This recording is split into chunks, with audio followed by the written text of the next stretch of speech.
Well, welcome everyone. My name is Drew Dison. I am co-executive director of Change TN, and we are happy to have you again on tonight for our next conversation series. We have tonight with us Jerri Green, candidate for State House for District 83, and Chase Clemons, candidate for State Senate District 14. So tonight, we're going to talk a little bit about the issues, more about their races. And to open it up, I'm going to go ahead and let Chase talk a little bit more about his race, why he's running, where his district encompasses, and a little bit about his platform as well. So Chase, go ahead and take it away. Thanks, man. Yeah, so I'm Chase. I'm running State Senate District 14. So that's Southern Middle Tennessee. Basically, if you're in Bedford, Marshall, Lincoln, Moore, or Rutherford counties, then I'm the one that you want to vote for on your ballot come next week when we start early voting. I'm fifth generation Tennessean here. I am actually on the family farm that my great, is that enough great grandfather started way back when. I grew up here my entire life, went to college up in Murfreesboro at MTSU, go Blue Raiders, and then got hired by a tech company, which meant I could literally work from anywhere in the world. And when you give me an opportunity like that, I'm headed back home because this community here has given me so much, has given my family so much. It just was the right thing to come home and give back into the community itself. So that was, we've been here for forever. And when this seat came up, it was one of those where I wanted to jump in the race because, quite frankly, the guy we've got in there right now doesn't show up. And it's really hard to get back to the community if you don't show up. So yeah, that's my little spiel. Yeah. Awesome. Well, we're glad to have you in the race. Jerri, why don't you tell everyone a little bit about yourself, why you decided to run, and where your district's at? I'm Jerri Green, and I am running to be the next State House rep in District 83. I'm on the other side of the state, over here in Memphis, Shelby County. My district is suburban. It includes East Memphis and Germantown, so I am officially a suburban housewife. And I am also an attorney by trade. I went to law school at Georgetown. I am an advocate now. I don't practice anymore, but I do still work in the legal arena, helping people get access to justice that otherwise wouldn't. And I've been an activist for many years with Moms Demand Action. But above all of those things, I'm a mother. I am one tough mother, as our slogan is. I have three special interests. Their names are Wilder, Vivian, and Bo. They are 3, 9, and 8, and they are why I am running. I watch our public schools be defunded. I watch our health care system crumbling. I just look around me today. I posted a video on Facebook of a food bank line that stretches literally for miles that I drive past weekly, and it is about 1 block outside of my district. This is not the world I want for my children, and so that's why I've decided to step up and run and change Tennessee. Perfect. I love it. Awesome. Well, I'm going to I go see right what you did into. there. Yeah, she did it. I like it. I like it. So yeah, I'm going to go ahead and jump right into some of our questions since we were running behind. So as y'all know, there's another hurricane approaching the coast again. This makes it the 10th hurricane in this season that will make landfall with the United States. It's the first time this has ever happened. So obviously climate change is becoming a huge crisis, and we're already in the middle of a pandemic as well. But people that are continuously getting bombarded on with hurricanes, fires, these superstorms are eventually going to be moving outside of where they currently are inland.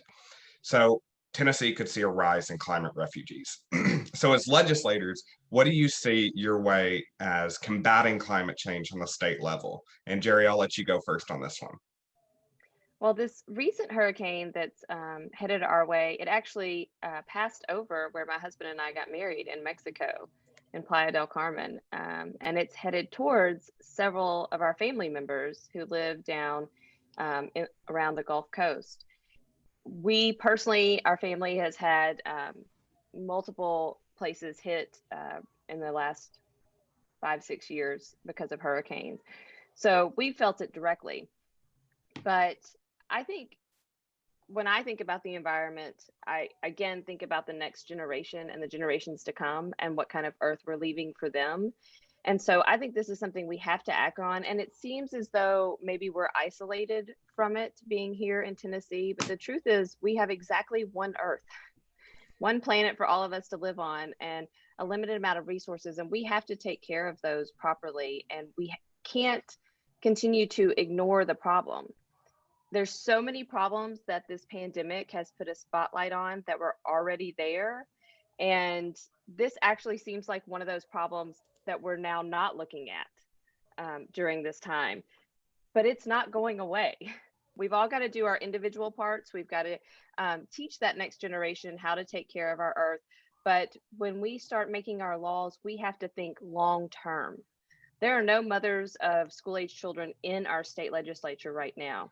And I have skin in this game in making sure that this planet is sustainable for the future. So I would work towards more environmentally friendly legislation. Here in Memphis, you know, one of the things we're super proud about is our water. It seems like a very strange thing to people who don't live here, but really we leave town and you drink someone else's tap water and you're like, it's not as good as our water. And that's because we have these great artesian wells and we've taken such good care of them. And so we understand the value in taking care of our environment because we all take part in it every day, right? And so I would like to see us attack this problem proactively and not be reactive to it. Yeah, absolutely. Chase, thoughts on this as well? Yeah, a couple of things that the state can step in and do right away. One is you look at all of the state facilities and then all of the state transportation, right? So folks that are driving state-run vehicles, all of those can be shifted over into low or no emissions, right? And that's just money. That's all it is at the end of the day. You've got to give our state agencies and then stretch down into local municipalities and give them that money to do things like going into your local courthouse and upgrading lighting into LED, right? Or going in and, you know, the cars that your police officers are driving, you know, can we get those shifted over into low emissions or no emission vehicles, right? That's going to have a huge impact when you think about how many buildings the state has, how many employees the states have. And once you reach down those local levels, it just magnifies out, right? Mm-hmm. So that's the first one. The second is one of the things we've seen happening here in Southern Middle Tennessee is just almost like a construction boom in solar fields. It's perfect opportunity down here. Land is cheap. It's available. You can go in and build a solar field that then sells electricity back into the grid. TVA does a good job of, you know, the hydroelectric dams that bring in a lot of pretty clean energy, but we can step it up even further with solar fields. And third one is one near and dear to my heart is, it sounds weird, so hang with me, right? It's rural internet. Because when you get internet out to every house in Tennessee, that means folks can start working from home. They can start small businesses from home, and that cuts out a couple of vehicles from that daily commute. When I lived up in Murfreesboro and had to commute into Nashville every day for my job, that was so many hours on the road, so much CO2 back under the road, that the moment I got the tech job I have now where I can work from home, I mean, my commute now is literally down the hall, across two dogs, and into my office, right? Like you multiply that out, and then you figure in all the other cascading effects where those businesses that normally would have employees coming in don't have to do that. So the electricity is not being burnt there. The natural gas is not being used for heating and things like that. So it sounds weird, I know, but rural internet is one of those key things that we can do for climate change that will then ripple out into all other sorts of good benefits too, from schools to parents to small businesses and the rest of it. So we've got a couple of bullets, like not one is going to be enough for everything, but there is enough tools in the toolbox here where we can actually make a difference and do it in a way that is net positive across the board. Yeah, and kind of to your point about, you know, you said the rural internet's a weird thing. I don't necessarily think it is, because I think one of the other things we have to look at too is a lot of tenants or a lot of lower income people might not have the newest energy efficient windows, you know, all these energy efficient appliances. And you see those in everything from apartment complexes to even, landlords not doing their part in order to properly insulate homes, all these other things that go along with that. So I mean, I think there's a lot of different aspects that we have to look at, especially when it comes to thinking outside the box, tackling climate change. Yes, it is, reducing our waste, reducing our carbon footprint, but there's also a lot of other things that can go into that as well. So yeah, kind of rolling off a little bit what I said. So one of the other things that we had talked about in our campaign while we were running was a tenant bill of rights. Right now, what we're seeing in Tennessee and in our metropolitan areas is rising home costs, and with that comes gentrification, all these other things, and people get priced out of neighborhoods. Currently, where we live, we're about to get priced out of our neighborhood. So how do you see a tenant bill of rights working in Tennessee? And Chase, I'll start with you on this. Yeah, Bedford County, Shelbyville, as part of my district, it is one of the counties in the state where you have more renters than you do actual homeowners. It's 53, 54%, something like that. And they all rent from basically the small group of the same landlords. And if you get blacklisted with one of those landlords, you're blacklisted with all of them. So it's real easy to find yourself not only evicted, but with no place else to go. Right. And when you get into smaller counties and smaller cities like Shelbyville, the local, like the population is not big enough to fall under protection of some of the federal guidelines. So you're literally working at either the state level, or if you've got, a really just awesome county commission, doing it at the county level. And with those Bill of Rights, it sounds so simple, right? But there's so much pushback on it. When you go in, you should have the right to have appliances that work, right? That, utilities that work, HVAC units that work, water that's clean, just these basic things that most of us don't think about. But you go into an area like Shelbyville and they're fighting tooth and nail for this stuff. They're fighting to, there's a water leak in the bathroom that's been there for 2 months and the landlord won't do anything because there's no law that requires him to at the local level or at the state level. So when you're a tenant, you turn around and go, well, what am I supposed to do? You can't go to a judge and ask them to help out. You turn to your legislators, and most of them don't have an idea of the severity of the problem. And oh, by the way, let's throw in climate change that we were talking about, a pandemic that we were talking about, what's probably going to be one of the worst recessions, if not depression, that we've ever seen coming up in the next couple of months. So as a tenant, it's all just so stacked against you. It's the very least that our state reps and senators can do to step in and say, no, we're going to have a basic Bill of Rights that guarantees dignity for renters and that applies to everyone in the state, because that's something that good government can step in and make happen, right? We should have their backs. We should be there for those folks that are in this situation instead of just turning them out and saying, well, tough luck, like good luck finding another place. Yeah, I greatly agree with all that. Jerri, I'm going to ask you a slightly different question on this. It was something that I kind of touched on a little bit, but you're in the Memphis area, and something that we've witnessed here in Knoxville as well is this growing gentrification in lower income neighborhoods at this point. What do you think the state's role is in protecting those neighborhoods from becoming gentrified, or at least, if we're talking about doing urban development or anything like that, how do we protect people that have been there for generations? Well, there's a saying that we have at my office, which we didn't invent, but it is, don't make a decision about me without me. And I think whenever we go into neighborhoods, development's not necessarily a bad thing. Growth is not necessarily a bad thing, but it has to be done, as Chase said, where we make sure we're ensuring the dignity of the residents who are already there. That's very important to me. The nonprofit that I work at now, we handle cases that are evictions and tenant cases. And that has become a huge issue in the middle of the pandemic as people have lost their livelihoods or seen their pay cut. And the federal holds have been taken off, and now our courts are seeing thousands and thousands of cases that of people who, through no fault of their own, are now going to be homeless, literally, right? And they don't have anyone to speak up and say, hey, this isn't right. I would say, in addition to a tenant's bill of rights, one of the things that we should look at is making sure that people have legal representation that need it. Across the state of Tennessee, about 40% of the population can't afford a $400 emergency. Well, try to get an attorney for $400.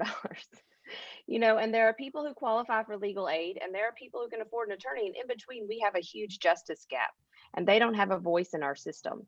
And a lot of renters fall in that category. So whether it is at the planning stages of a new development or in the courtroom, I think it is important that we listen to people's voices that are affected directly. It's Brian Stevenson, who a lot of people I know have seen the movie Just Mercy, that he talks a lot about social justice, and he says you have to be proximate to it, which means you have to get up close. You have to be willing to listen to people and take into account their points of view when you're changing their neighborhoods. And you have to take into account their voices when they're affected by it, like they have been during this pandemic. Yeah, I like that a lot. Thinking about that, legal aid is not something that tends to cross my mind when you're talking about things like, a tenant bill of rights, gentrification. So I'm glad that you brought that up and shared that with us. So I'm going to take a 180 now a little bit. But this election is very consequential in Tennessee for a lot of reasons, not just the fact that we have the chance to kind of break the supermajority in the state house, pick up some seats in the state senate, but it's also a redistricting year. There's probably not a huge chance that we take back the state house, but we could break that majority in there.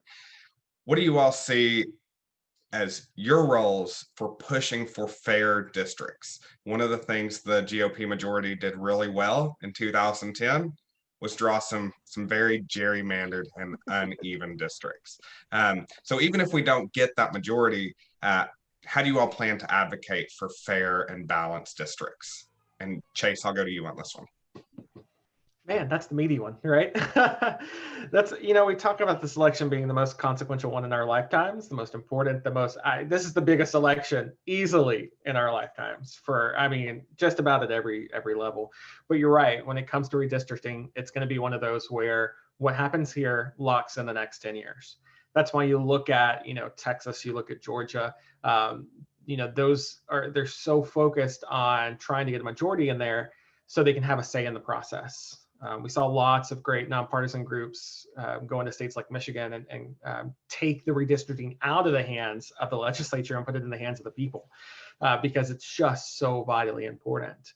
Here in Tennessee, it's one of those where, if we can get and break these supermajorities, then we get a seat at the table, right? Right now, if the Senate GOP caucus or House GOP caucus wanted to, they can go into a private meeting, decide exactly what they're going to do with a year, and they've got all the votes they need right there.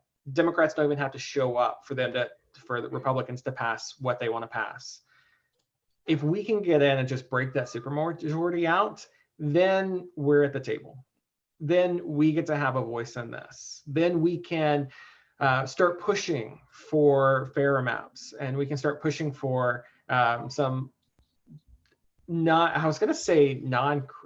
crazy wild districts, but it's one of those where you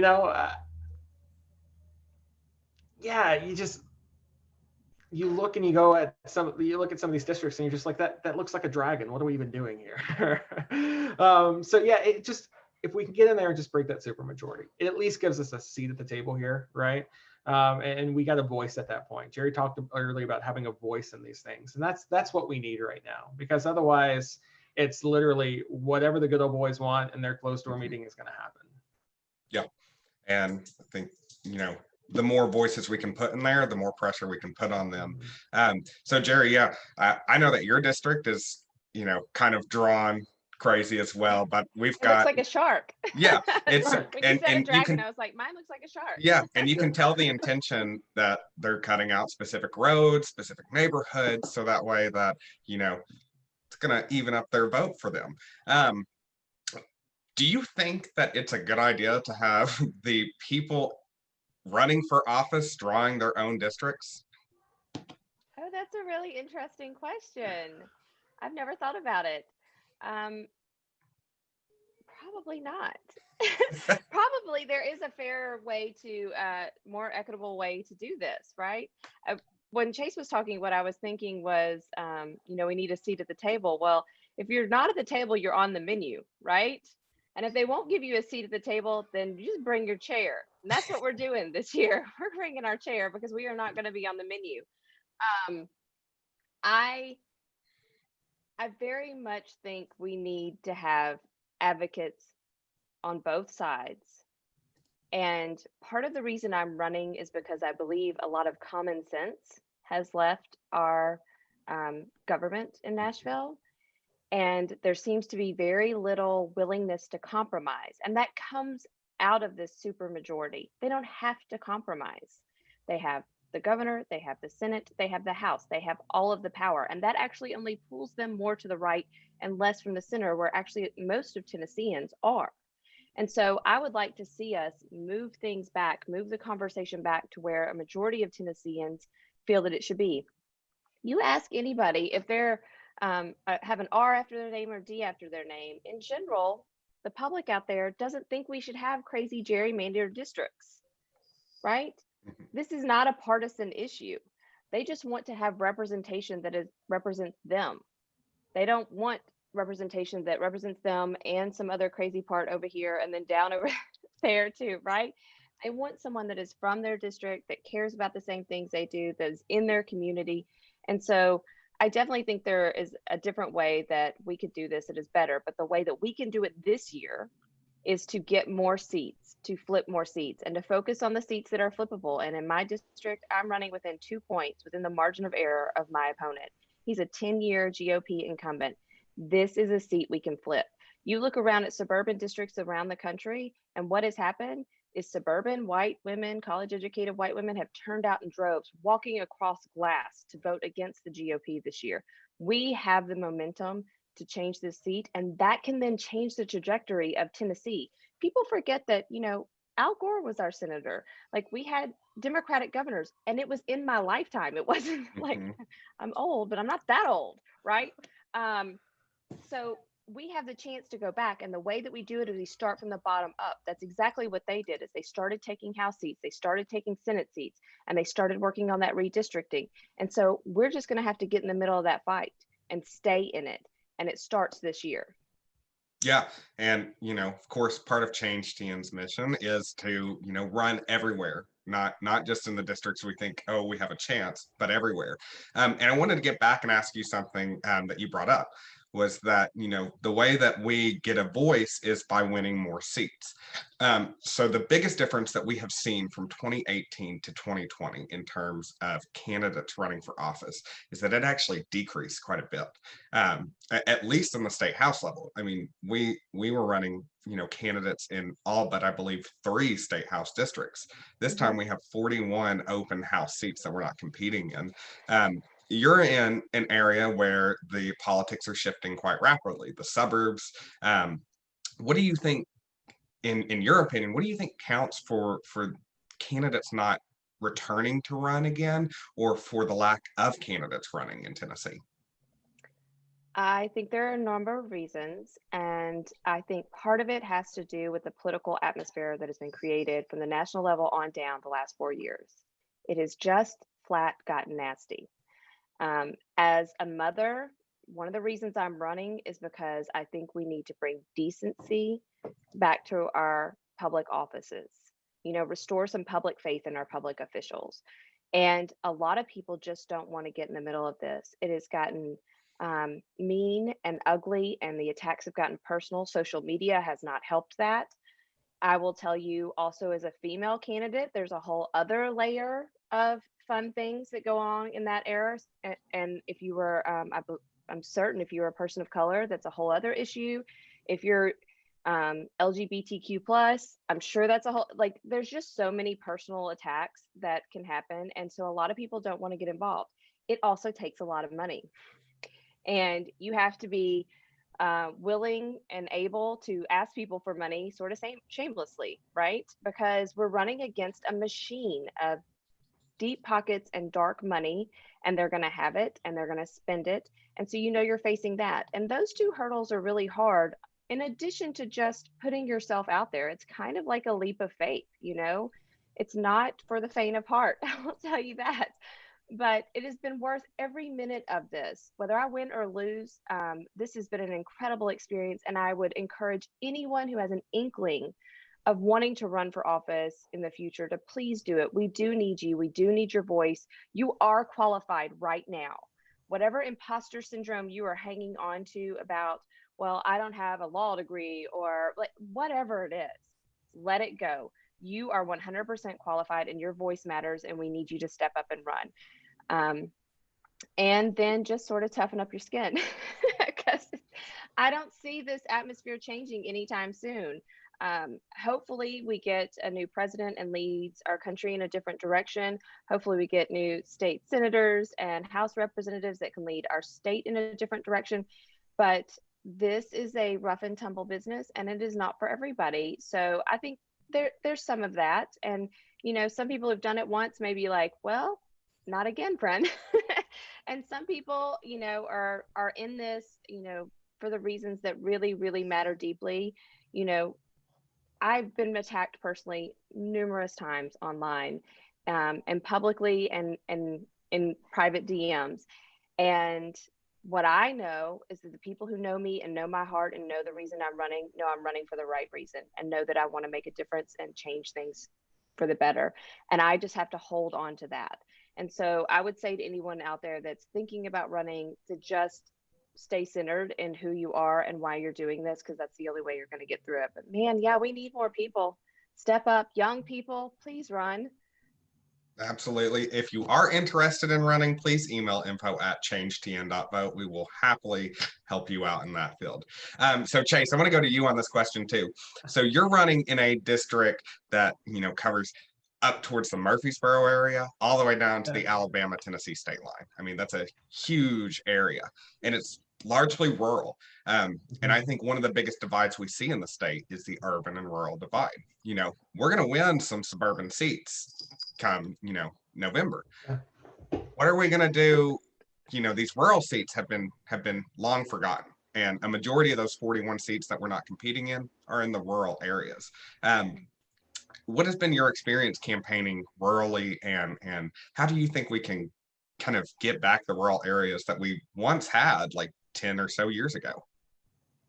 Yeah, I think first, like Jerri said, if you're watching this right now, you're qualified to run for office. Look at who we have as our senators, as our representatives, as our president. You are more than absolutely qualified to run for office. So let's just throw that right out there, right out now. I don't care if you don't have a high school diploma or if you have a doctorate degree, you're qualified, right? So first one. Second, the big thing is when you're a blue dot in a red sea, it can feel like you're alone. It can feel like, well, why would I even do anything? Why would I volunteer? Why would I run? Why would I donate? Why would I invest? Like, why would I do any of these things if it's not going to matter? And what I tell everybody that thinks that way is that Tennessee, especially our rural areas, is not Trump country. It's not Republican country. It's non-voting country. Mm-hmm. So right now, when you look at, we'll take my home county, Lincoln County, for example. For every Democrat here, there's 3 Republicans, right? The number of folks that voted in the last election, there was about 10,000 people out of 34,000 in the county. A third of people actually voted, right? So when you look at the room to grow here, I'm not asking any of our volunteers to go out and bring 100 Democrats our way. I'm just asking for 3. All we need is 3. And if you get 3, then you've done your part. And if everyone does their part, then we can start winning this thing. So that's a big thing to remember. This is not Republican red country. We're just a non-voting state. We've got lots of districts that are non-voting. And if you don't sit down and look at the numbers like we geek out over it, then it's hard to know that. You just feel like, well, why would I do any of this? You know? Last thing, when I'm in these counties in our district, you just have to step back and go, look, the Republicans have been working on this for decades. They've been slowly flipping seat by seat by seat to get to where they are today. And we as Democrats and progressives and liberals and moderates, we've got to do the same thing. So when I first approached this, this district has been 75-25 for the last decade. Like if I could get within 2 points, like Jerry, like I'd be ecstatic, right? But when we're looking at 75-25, it's going to take a couple of cycles. But you don't get to 2% within the margin of error if you haven't put in the work to get there. Right. So we need good people running these seats that can build up the infrastructure, that can put in place, that get out the vote that we need every cycle, the voter registration that we need every cycle, the donors, the finance part of all this that we need every cycle. And it happens through campaigns, and it happens through local county parties and nonprofits like Change. You've got to build up that infrastructure, and you can only do that if you're out there playing the game. So I'm a big sports fan, right? Whenever you get a new head coach, you don't expect that head coach to win that season, but you're looking at 3 years out, right? Doesn't matter if you're talking volunteer football or Vandy football or anything else, right? You're looking 3 years out. And we've got to start doing that in these rural areas, because if we don't, then we're just drifting from cycle to cycle, from election to election, and going, why is it not working? I'm giggling because my husband played for Vandy, and I went to UT, so that I give him a hard time every year, like, oh, it's a rebuilding year. It's fine. It's a rebuilding year. And that thing is I don't know which team you're talking about on that end. But Chase, when I'm out in the district, and that's how we frame it, right? Right. It's not that campaigns are expensive, it's that they require investment. Yeah. It's not that they're time intensive, it requires commitment. It's not that it's an elite process that only some folks can participate in. No, this is something for all of us. When you frame it that way, when you talk about it that way, then people get fired up and they're like, no, like we can win this, right? We're gonna get a seat this year, we're gonna get 5 seats this year, and then it starts snowballing. It's like when I ran the marathon for St. Jude. It's hard, but it's not impossible. Those are different things. And what you have to do, same thing, is you put one foot in front of the other, take one more breath, and just move forward. Like that's what we're up against. That's all of our sports analogies right there. All right, we're done. We're done doing sports with you, Drew. Sorry.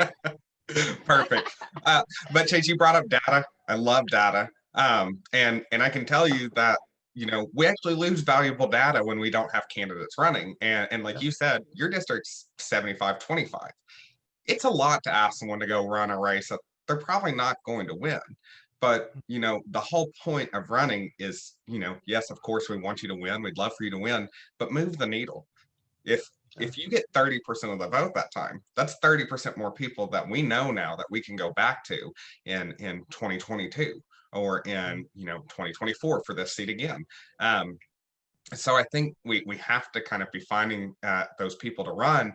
But as our wonderful representative Gloria Johnson and I have talked and we discussed last week, this is not something that, someone like me who's in an urban area, who knows how to campaign in an urban area can do.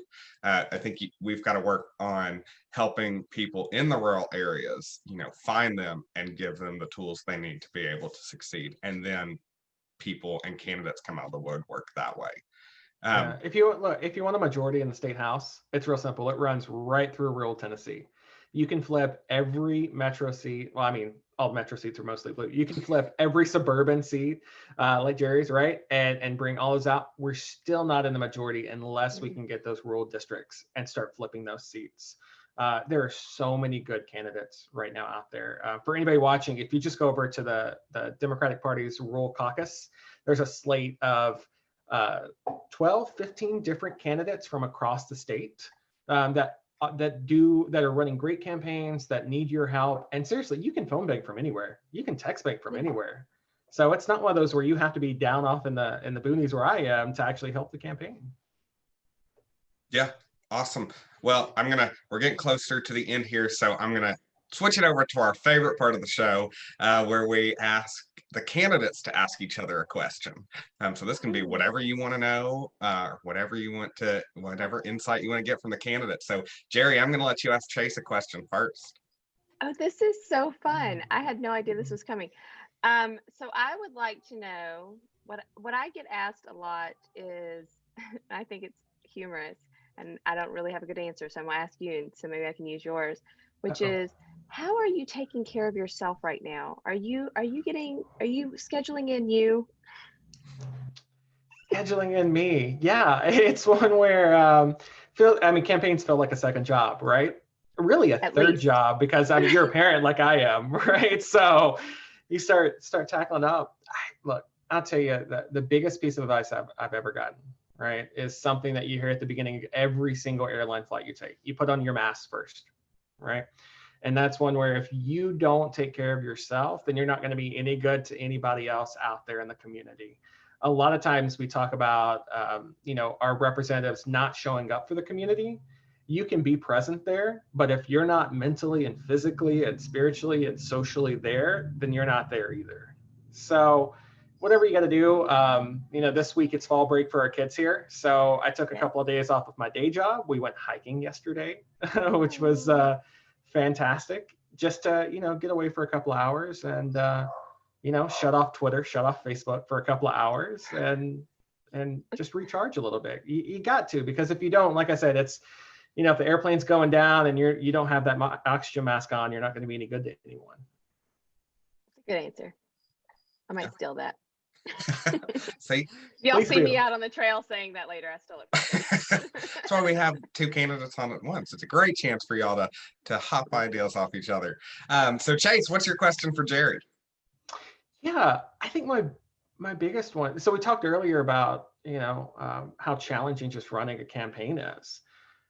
Like this job that we're running for, it's a part-time job. It's one where you got to have a boss that's okay with you leaving for a couple of months at the beginning of every year to go deal with this, to go do your duties. So for folks that, when we were talking earlier, for folks that are like, I want to run for office, what do you say to somebody that doesn't have the flexibility like you or I do?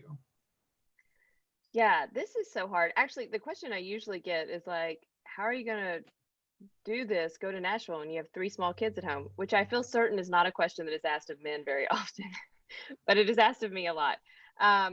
You do have to have a village, right? Yeah. I have my family here in town. I have this whole other human, my spouse, that is very competent, that helps me with lots of things.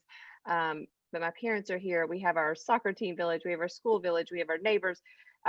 If you don't have that village, and support from your coworkers is also super important. My team at the nonprofit I work at is fantastic. I will say that hopefully this pandemic has shown people that we don't all have to be in the office together all the time. Hopefully we've learned some things. Some silver lining out of this is there are other ways for us to meet, like we're meeting right now all across the state together. There are other ways to communicate and get work done. It will be a juggle and a struggle, and I'm not trying to downplay that. It is going to be something that you have to really want to do the work, right? You have to care about the outcomes and the results. And so you've kind of got to make a plan. When I was first approached to run for office, they say you have to ask a man once, you have to ask a woman 7 times. I think they asked me 70 because I have 3 kids. I have a full-time job. You people are crazy. What are you talking about? Go to Nashville for 3 months out of the year. But when I sat down and looked deep in my heart, and I asked myself, if not me, then who? And if not now, then when? I didn't have a good answer. That wasn't me and right now. So I've decided to do it. And like all moms out there who have juggled soccer schedules and chess club and whatever, all the other commitments that we can, sign ourselves up for, I had to sit down and make sure that this was a commitment we could actually do. And what I will say is, if you look at the people who are in our legislature, they come from all walks of life. They have different jobs. They have Some of them are married, some of them have kids, some don't, and so it is doable. It is not like, if it seems impossible or overwhelming, just know that there are people out there doing it, and you could be one of those people. Um, but you got to get your village, man. You don't have a village. We can't do this alone. We definitely can't. Yeah, perfect. I always love seeing what the candidates are going to ask each other. It's a great kind of way to get to know each other. And I think what we have to keep in mind too is, in order to win the state, we all have to be together. And that's something that seems to have been disconnected for the past 10 years, and it seems like it's getting back that way now. So I'm happy to have you all tonight. We're getting close to the end here, so I did want to ask you all one other question before I start letting you all close out. So what makes you hopeful that we can change Tennessee? So Jerri, I'll go ahead and let you start with that one. When I look at my kids, that's when I get hopeful about the change in Tennessee. I see the things that they care about, that they're passionate about. I see how engaged they are. The passing of Ruth Bader Ginsburg, as a lady lawyer, affected me deeply, and it affected my daughter too. And I was actually invited to go speak at a vigil, but it fell on my daughter's birthday. And so I said, well, I've been invited to speak, but it's your birthday. I'm going to spend time with you. And she said, no, Mom, that's important. People need to know about her. People need to remember her. And that's coming from an 8-year-old. And so that gives me hope for Tennessee, that we're raising the next generation of children to be open-hearted and open-minded and to care about their community. It's when I talk to government classes here or Boy Scout troops, whenever I get a chance to interact with the younger generation, it always fills up my tank again with the spirit that, all right, we got to go out there and do this. We got to do it for them, because they really want us to. They want us to work on the environment. They want us to think about helping our fellow man, because that's how they see the world. And so I'm just a placeholder until they could get there. That's what gives me hope. Perfect. Yeah. Chase, what gives you hope that we can change Tennessee? Yeah, I'd say that, we're really good at it when times of crisis hits. So you go back and you look at the tornado, you go back and you look at the start of the pandemic, you go back and you look at some of the flooding that we've had. In those moments where it is a very real physical situation that we have to deal with, that volunteer spirit that we all have as Tennesseans really pops out. And so as a good example, when the pandemic first hit, you saw a lot of mutual aid networks start popping up all over the place. Never would have thought that would have happened here in rural Tennessee, especially like southern part where I am. But I had, a good friend of mine reach out. She's on the other side of the spectrum politically from me. But she was like, look, I'm getting phone calls about moms that are having trouble finding diapers, or some of our senior citizens who don't feel safe enough to go out and get their prescriptions. We've got to do something on that. I've heard of this thing called a mutual aid network. Like, can you help me try to set something like that up? I was like, yeah, absolutely. And it took about 24 hours for us just to get the infrastructure together. But then when you did, you could start pairing the mom that needs diapers up with a volunteer who's got them right there in their house and would be happy to drop them by. Like, you start connecting up those people that need something with people that can give something. And it's just a really awesome thing that happens there. We're really good at that in those moments of crisis and just disaster, right? We've got to expand that out and start taking a longer view on this stuff. And I think we're talking about silver linings earlier. That pandemic is really shifting the way a lot of us view things. I think it's given us all a greater appreciation for what teachers are actually doing in their classrooms and how they need to make so much more money than they do right now. All the money. It gives us a real good look at like how important just healthcare access is. And this kind of ongoing disaster is recalibrating a lot of us, so that when I go out and talk to folks in the community, it's no longer like, oh, you're a Democrat, you're a baby killer, like we're not talking to you. It's more like, you're running, why are you running? Oh, that's awesome. Like, so I talked to a guy today, his exact words were, I'm a conservative, but you have the same values that I do. This is my first election, you've got my vote. And that's literally just from going out and talking to people in this weird new normal that we're all in at the moment. So I have a lot of hope. I mean, we are really good at Tennesseans at coming together and volunteering for each other in those moments of crisis. And this is going to it's going to shift a lot of us, I think, and kind of make us look at the longer view. I'm telling you, we're going to win some races this time around. You know, Jerry's included. We're going to flip some seats this time around. And you're going to start seeing Tennessee on the national stage become more of a swing state, more of a purple state, as we all start putting in that work and realizing that if we want a better community, we have to do it together. Absolutely, and that's what we're very happy to have you both running for office, because you're definitely helping us get there. So I want to give you both time to kind of close out now and tell everyone, where they can go find more information about you, how they can get involved in your campaigns. So Chase, I'll let you go first. Sure. Chasefortn.com. That's the best place to get me.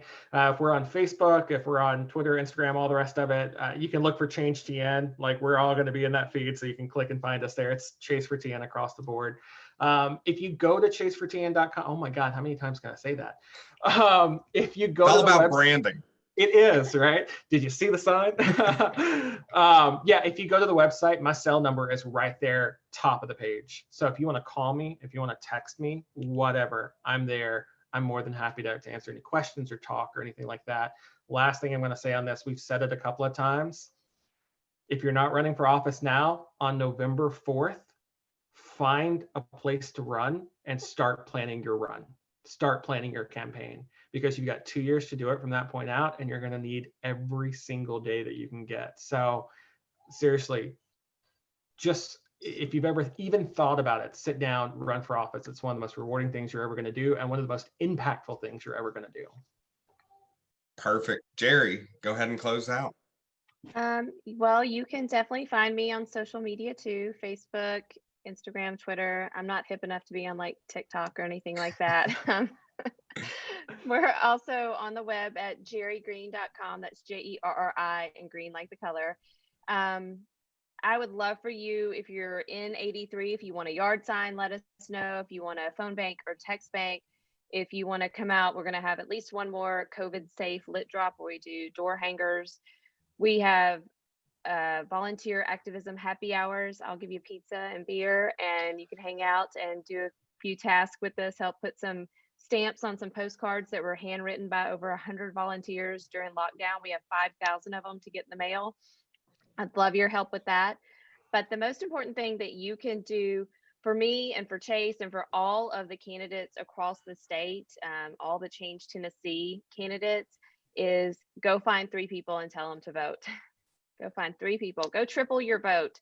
And people are like, yeah, well, everyone I know votes. I mean, seriously, get on your phone right now, go into Facebook Messenger, go into your text, and just say, hey, are you voting? What's your plan for vote? And if they say, oh yeah, I'm voting absentee, do you know about Chase? Do you know about Jerri? Have you looked at your candidates? Like, make sure they're informed voters, because it's not just important that they vote. They need to know who they're voting for too. But get people to the polls. Do you need a ride to vote? Do you know where your polling location is? Go Vote Tennessee has all that information laid out. They can see who the candidates are and where their polling location is. If they're going to be doing absentee or early voting, all of that is right there. And so your vote is important. You find 3 people, and then you ask those 3 people to find 3 people. And that's the way we flip this seat and we flip this state. Absolutely. Perfect. So yeah, if you want to find more information about them, go to their websites, make sure that you donate a little something to their campaigns as well. You can find both of them on Change TN's website at changetn.vote. You'll see all of our endorsed candidates there with a link to their donation pages as well. Thank you all for watching, everyone. You have 26 days until the election. Make sure that you're doing something to change TN while you're at it.